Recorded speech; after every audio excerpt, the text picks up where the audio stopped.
오직 하나님을 의지해야 합니다라는 제목으로 하나님의 말씀 전하겠습니다. 우리가 요즘 에스겔서를 읽고 있어요.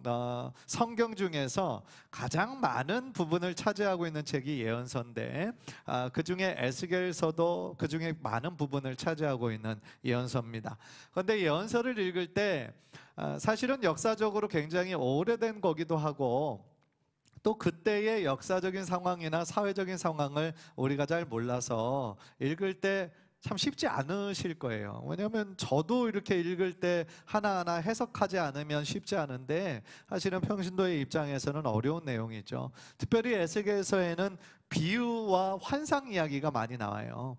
그러니까 더더욱더 우리가 이해하기가 쉽지 않습니다. 그래서 당시 에스겔이 활동하던 BC 6세기, 7세기 지난주 요시야 왕이 죽음 이후에 남유다에 어떤 일이 일어나고 있었는지 제가 잠깐 지도를 통해서 좀 설명을 드리고 싶은데요.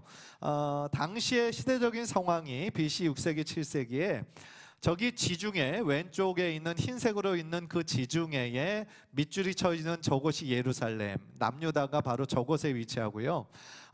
예루살렘의 밑에 쪽으로 어떤 강한 나라가 있었냐면 이집트가 있었어요. 애굽, 이집트가 자리 잡고 있었고요. 그래서 남유다에 계속해서 영향력을 미치려 하고 있었고요. 또 오른쪽으로 보면 밑줄 쳐져 있는 바벨론이 이 당시에 신흥 강대국이었어요. 그래서 신흥 강대국이 점점 더 그 세력을 확장하고 있었고요. 그 다음에 예루살렘의 위쪽에 저기 지금 나라 이름은 안 적혀져 있지만 아수르라고 하는 아주 강한 제국이 있었어요. 그래서 아수르의 수도가 저기 제일 왼쪽에 있는 니느웨라고 하는 수도가 바로 아수르예요. 그러니까 이 예루살렘은요 주변에 열강으로 가득 있는 거예요. 사실 우리나라의 지정학적인 위치도 그렇잖아요. 우리나라의 지정학적인 위치도 중국, 러시아, 일본 강한 나라들 중심으로 우리가 많이 있어서 많은 침략을 받았던 것처럼 이 이스라엘 남유다도 마찬가지였어요. 작은 나라였고 주변에 늘 열강들이 이 남유다를 침략해오려고 도사리던 시대에 이 에스겔이 지금 예언자로 활동하고 있었어요. 그래서 당시에는요 아수르라고 하는 나라는 이제 조금 점점 더 세력이 약해져서 역사의 뒤안길로 들어가고 있던 시대, 그리고 바벨론은 점점 더 확장하고 있던 시대. 그래서 벌써 남유다를 1차, 2차 침략해서 포로로 끌어갔던 그런 시대였어요. 그래서 이 남유다의 마지막 왕이 누구였냐면 시드기야라고 하는 왕이었거든요. 이 시드기야 왕을 누가 세웠냐? 바벨론에서 세운 거예요. 그러니까 왜 바벨론에서 왜 남유다의 왕을 세웁니까? 자기 말 잘 들으라고요. 자기 말 잘 듣고 우리는 큰 나라고 너희는 작은 나라니까 내 말을 잘 듣고 충성을 하면 내가 계속 너희들을 보호해 주겠다, 지켜주겠다. 그런 종주권 계약을 맺은 그런 상태였다라는 거예요. 따라서 오늘 본문이 위치한 그 17장도 보면은요 그 문맥 속에서 우리가 이해해야 돼요. 그러니까 어떤 상징이 나오냐면 두 마리 독수리의 이야기가 나오고 포도나무의 비유가 나와요. 그런데 독수리 새 중에 가장 강하잖아요. 이 두 독수리는 한 독수리는 바벨론을 상징하는 거고 또 한 마리의 독수리는 애굽을 상징하는 거예요. 포도나무는 남유다를 상징을 하고 있는 거예요.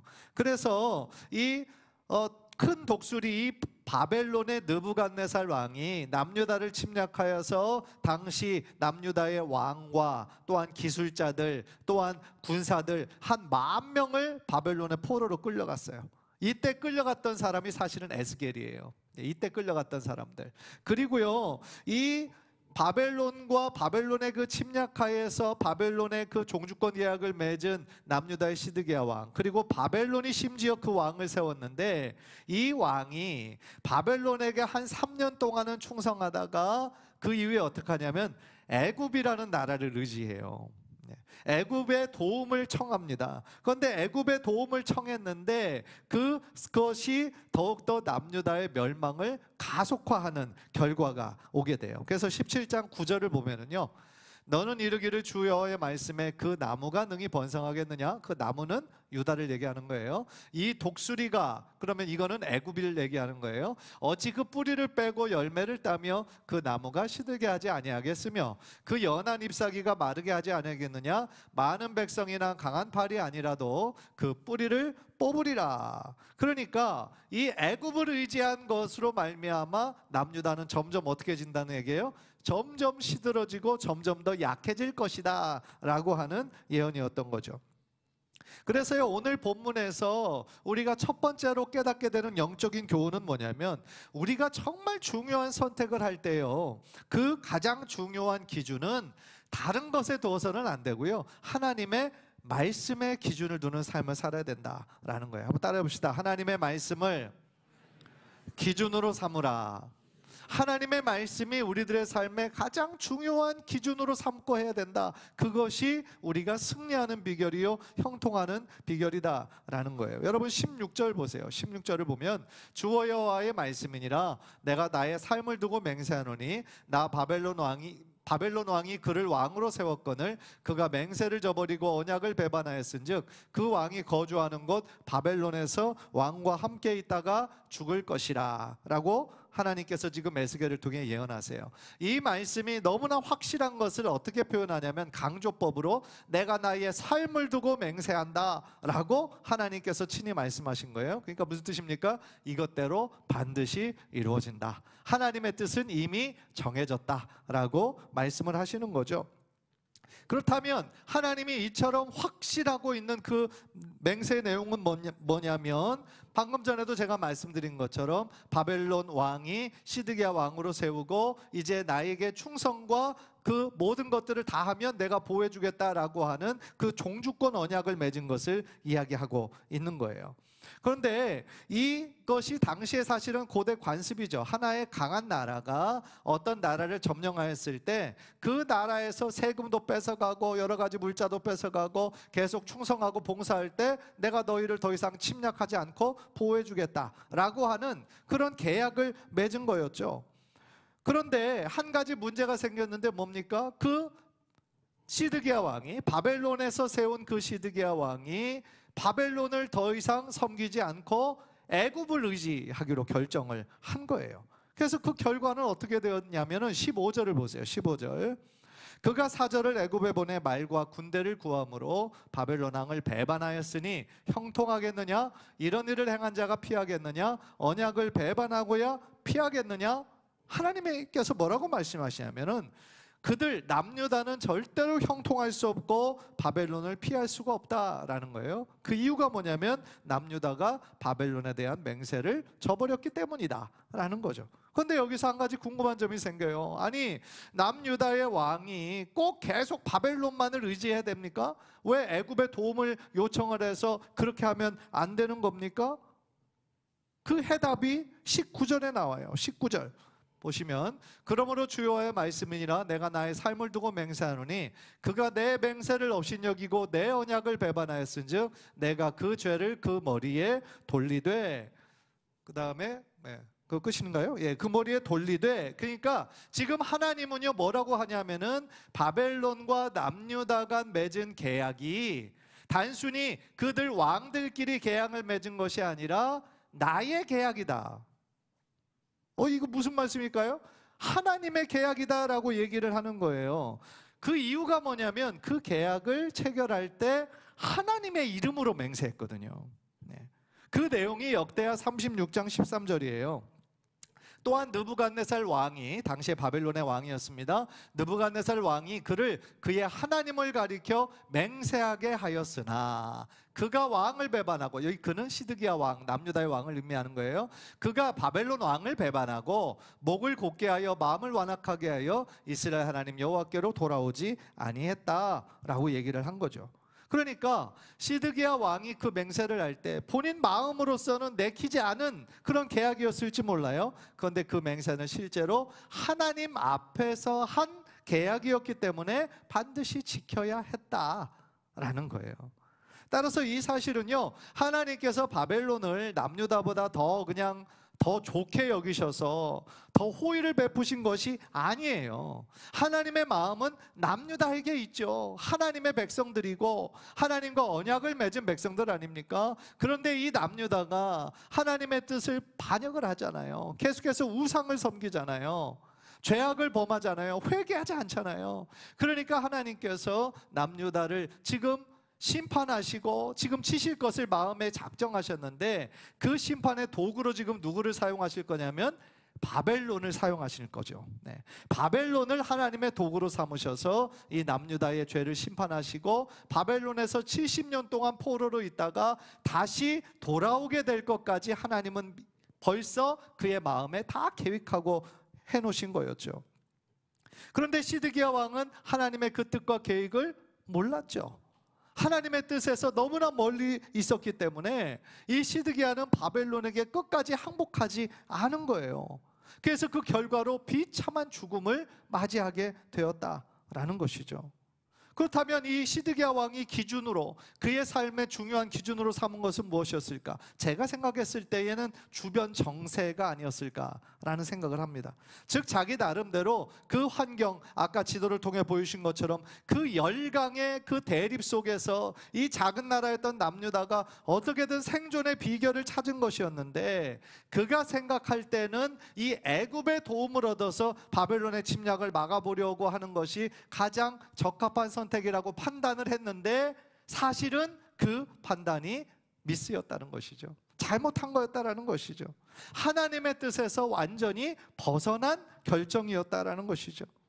그래서 그의 잘못된 선택으로 그의 가족들뿐만 아니라 남유다 백성 모두가 큰 위험의 상황에 놓이게 되었다라는 것입니다. 사랑하는 성도 여러분, 그런 면에서 여러분에게 질문 드리고 싶어요. 여러분이 지금 삶의 중요한 기준으로 삼고 있는 것은 무엇입니까? 많은 사람들은 돈이에요. 돈을 따라갑니다. 가장 중요한 삶의 기준을 돈에다 두고 돈이 되는 거에 우리가 노력을 참 많이 하죠. 또 어떤 사람들은 중요한 삶의 기준을 행복에 둡니다. 행복. 자신이 행복한 삶을 사는 것이 가장 중요한 삶의 기준이에요. 반면에 어떤 사람들은 사명을 가장 중요한 것으로 여깁니다. 그 사명을 위해 자신의 삶을 헌신하는 사람들이 있어요. 그 외에도 건강에 최고의 기준을 두고 사는 사람, 자녀들이 잘 되는 것에 최고 기준을 두고 사는 사람, 어떤 나누는 삶의 최고의 가치를 두고 사는 사람, 다양하게 존재하죠. 다 중요한 가치들이에요. 그런데 생각해 보면은요, 돈도 행복도 건강도 이 모든 것도요, 사실은 다 주관적인 거예요. 생각해 보세요. 얼마나 돈이 많아야 많은 겁니까? 아마 각 사람 이 얘기하는 것이 다 다를 거예요. 무엇이 행복입니까? 아마 행복에 대한 기준도 다 다를 거예요. 얼마나 건강해야 건강한 것입니까? 이 기준도 다 다를 거예요. 그 모든 기준은 다 사람들이 생각하는 것마다 다르죠. 왜냐하면 그 기준이 다 주관적이고 다 상대적이기 때문에 그래요. 여러분, 무엇인가 우리들의 삶의 기준으로 삼는 것이 자꾸 변하고 흔들리면 어떻게 됩니까? 그것은 더 이상 우리들의 삶의 기준이 될 수 없어요. 계속 바꾸는 것에 어떻게 우리의 삶의 기준을 두겠어요? 사실 우리들의 인생을 살면서 우리가 가장 중요하게 생각했던 그것이 흔들려 버리면 우리가 굉장히 어려움을 많이 당하잖아요. 내가 이것이 최고인 줄 알고 살아왔는데 인생을 살아보니까 그게 아니었어요. 이게 성공이라고 여기며 살아왔는데 재정적으로는 돈을 많이 벌었을지 몰라도 뒤돌아보니까 모든 사람들과의 관계에서 파탄이 나버렸어요. 그러면 그 인생을 성공한 인생으로 얘기할 수 있습니까? 그렇지 않잖아요. 따라서 많은 사람들이 어떤 문제가 찾아왔을 때, 어떤 중요한 선택과 결정을 해야 될 때 많은 고민을 하게 되죠. 자녀들에게 우선권을 둔 사람들, 많은 부모들은 이 자녀들의 학교를 더 좋은 곳으로 옮겨야 되나? 그러면 우리가 지금 이사를 지금 어디로 해야 되나? 지금 이 사업을 그만둬야 되나? 내가 직장을 지금 옮겨야 되나?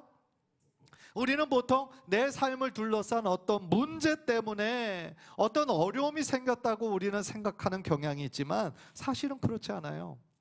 우리들 주변의 환경과 상황은 늘 변해왔어요. 그렇잖아요. 우리들 주변의 환경과 상황은 늘 변해왔습니다. 특히나 요즘처럼 변화가 빠른 시대에 우리가 살아간다면 그 변화를 다 따라잡기가 힘에 부쳐요. 그 변화를 다 따라가는 거 너무 어려워요. 저도 정신이 없어요. 따라가려고 하면. 솔직히 우리 힘으로 따라갈 수 없는 것이 이 시대의 흐름이라는 거죠. 그게 현실이에요. 따라서 우리가 기억해야 되는 것이 있어요. 우리의 환경과 상황은 늘 변해요. 우리 주변의 정세도 늘 변해요. 그러나 어떤 상황에서도 절대로 흔들리지 말아야 할 것이 있는데, 그게 뭐냐면 우리의 믿음이에요. 우리의 믿음이 굳건히 서 있고 우리의 믿음이 흔들리지 않는다면 우리는 어떤 상황 속에서도 그 중심을 잘 지키며 살아갈 수가 있다라는 거예요. 문제는 뭐예요? 우리들 주변에 흔들리는 환경이 아니에요. 흔들리는 환경을 보고 흔들리는 나의 믿음이 문제인 거예요. 따라서요, 우리의 삶의 중요한 기준을 두기 위해서는 시간이 지나도 변하지 않는 어떤 절대적인 기준을 두고 살아가야 된다는 거예요. 시간이 지나도 변하지 않는 거, 그게 뭐예요? 하나님의 말씀이라는 거예요. 하나님의 말씀은 영원히 변하지 않아요. 과거에도 진리였고 지금도 진리고 장차 미래에도 그 하나님의 말씀은 흔들리지 않은 영원한 진리의 말씀, 생명의 말씀이 될 줄 믿습니다. 이사야서 40장 8절 우리 한번 다 함께 읽읍시다. 시작. 푸른 마르고 꽃은 시드나 우리 하나님의 말씀은 영원히 서리라 하라. 시간이 지나면 그 화려하고 예뻤던 꽃 다 시들어요. 풀은 말라요. 그러나 우리 하나님의 말씀은 영원히 변함없게 될 줄 믿습니다. 따라서 우리가 성경을 읽으면서 흔들리지 않는 절대적인 기준의 하나님의 말씀에 우리들의 삶의 기준을 두고 그 말씀대로 살아가려고 우리가 노력할 때에 그 말씀이 내 안에서 살아 움직이는 능력의 말씀이 될 줄 믿습니다. 만약에 이 당시의 시드기야 왕이 고집 부리지 않고 선지자들의 말에 순종했으면 얼마나 좋았겠습니까? 그러나 시드기야는요, 끝까지 하나님의 말씀을 듣지 않은 거예요. 그냥 고집을 부린 거예요. 그러다가 비참한 인생을 맞이하게 됐다라는 것이죠. 간절히 바라기는 우리 귀한 성도님들은요, 우리 삶의 기준을 우리 주변의 어떤 환경과 상황과 어떤 세계 정세에, 세상의 가치관에 두지 말고 언제나 변하지 않는 하나님의 말씀에 우리의 거룩한 삶의 기준을 두고 사셔서 언제나 우리들의 삶의 중요한 선택의 기로에 섰을 때 하나님의 말씀을 붙잡는 우리 귀한 성도님들 되시기를 주님의 이름으로 간절히 축복합니다. 두 번째로 오늘 본문에서 깨닫는 거는요, 오직 하나님만 의지해야 된다라는 거예요. 한번 따라해 봅시다. 오직 하나님을 의지해야 합니다. 아까도 보았지만 15절 다시 한번 보겠습니다. 15절. 그가 사절을 애굽에 보내 말과 군대를 구함으로 바벨론 왕을 배반하였으니 형통하겠느냐? 이런 일을 행한 자가 피하겠느냐? 언약을 배반하고야 피하겠느냐? 시드기야 왕이 계속하여 바벨론을 섬기고요, 바벨론이 쳐들어왔을 때 빨리 항복하는 게 하나님의 뜻이었어요. 그런데 그는 끝내 애굽을 의지하기로 마음을 먹죠. 그리고 애굽에 말과 군대를 보내달라고 사절단을 보내요. 그러나 그의 선택은 잘못된 선택이었어요.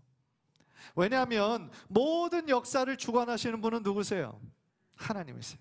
모든 전쟁을 주관하시는 분은 누구세요? 우리 하나님이세요.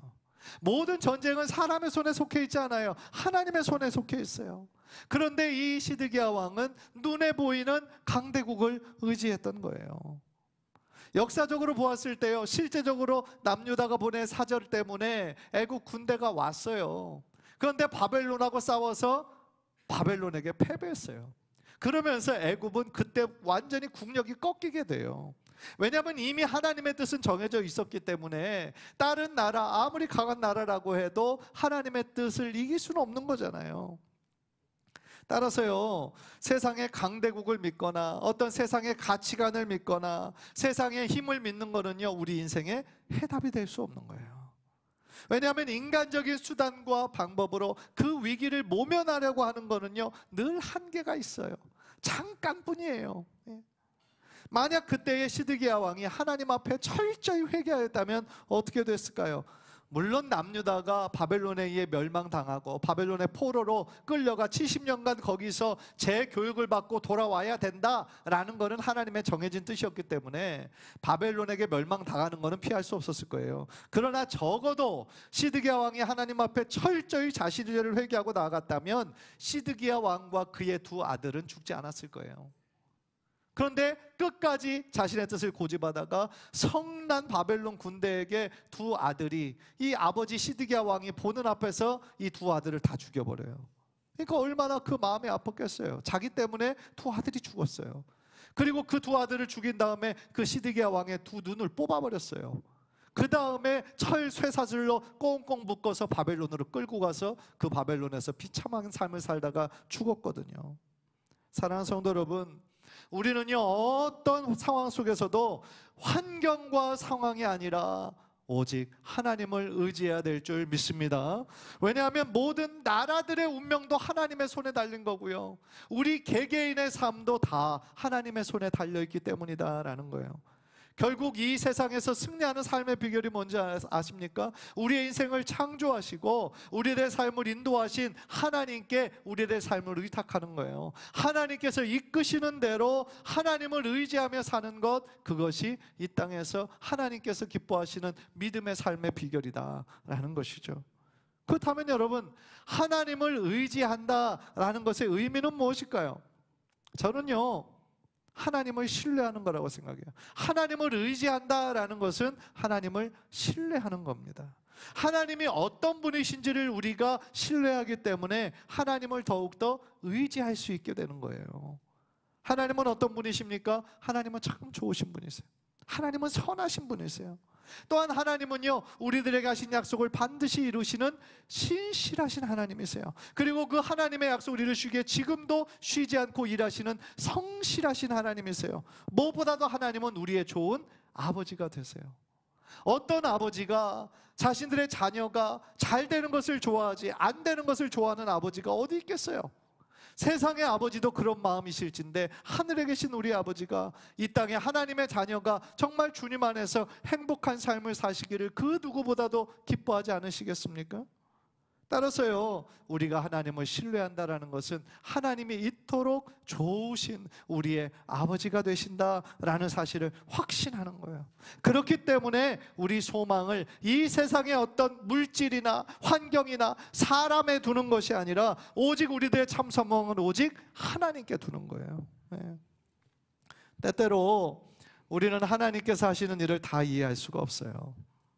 우리의 작은 머리로는 하나님이 하시는 그 일들을 우리는 다 이해할 수 없어요. 그렇기 때문에 우리는 받아들일 수가 없을 때가 많아요. 아니, 하나님이 살아계시다면 어떻게 나에게 이런 일이? 어떻게 나의 가족에게 이런 일이? 왜 암에 걸리고, 왜 아파야 하고, 왜 죽어야 하고? 우리가 받아들일 수 없는 상황이 있는 거죠. 그런데 여러분, 바로 그때가 우리들의 믿음이 필요할 때죠. 바로 그때가. 왜냐하면 하나님께서 우리들에게 원하시는 거는요, 하나님이 하시는 일을 우리가 다 이해하고 깨달으면 물론 좋죠. 하나님의 뜻을 우리가 깨닫고 그 뜻대로 가는 거 물론 하나님이 기뻐하시지만, 하나님께서 더 우리에게 원하시는 거는요, 우리의 머리로 이해할 수 없다고 할지라도 하나님을 신뢰하는 거예요.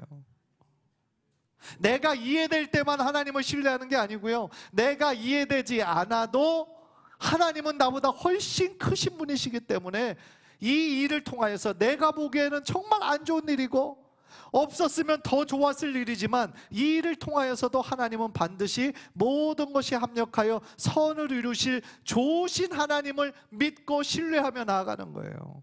그게 우리들에게 원하시는 거예요. 잠언 3장 5절 우리 한번 다 함께 한번 읽을까요? 시작. 너는 마음을 다하여 여호와를 신뢰하고 내 명철을 의지하지 말라. 내 명철을 의지하지 말라. 여기에 명철뿐만 아니라 우리들의 모든 것을 다 집어넣을 수 있어요. 우리의 지식을 의지하지 말아라. 경험을 의지하지 말아라. 다른 사람들을 의지하지 말아라. 돈을 의지하지 말아라. 너의 건강을 의지하지 말아라. 그 모든 것들은 다 시간이 지나면 흔들리거나 변하거나 없어질 것들이에요. 그러나 영원히 변하지 않는 오직 하나님, 우리의 마음을 다하여 하나님을 신뢰하고 하나님께서 지금도 이 모든 것들을 다스리고 계심을 우리가 믿고 마침내 하나님의 선한 뜻이 우리의 삶에, 우리 교회에, 우리 나라에 임하실 것을 믿고 그렇게 기도하며 우리에게 주어진 시간을 인내와 믿음으로 잘 통과해 나갈 때 하나님께서는 여러분들 한 사람 한 사람을 하나님께서 축복해 주실 줄 믿습니다. 사랑하는 성도 여러분, 여러분은 정말로 하나님을 의지하고 계십니까? 정말로 여러분의 지식과 경험과 인맥과 다른 모든 것보다 하나님을 더 신뢰하고 계십니까? 하나님께서 여러분에게 원하시는 거 그저 하나님을 신뢰하는 거예요. 그저 하나님을 신뢰하는 거. 다 이해할 수 없어도 주님을 신뢰하는 거. 간절히 바라기는 우리가 어떤 상황 속에 있다 할지라도 우리의 믿음의 눈을 들어서 나를 바라보고 계시는 하나님을 우리도 바라보고 오직 하나님의 그 선하심과 신실하심을 더욱더 의지하며 이 주어진 우리들의 삶 가운데 믿음으로 승리하는 저와 여러분 모두 되시기를 주님의 이름으로 간절히 축복합니다. 기도하겠습니다.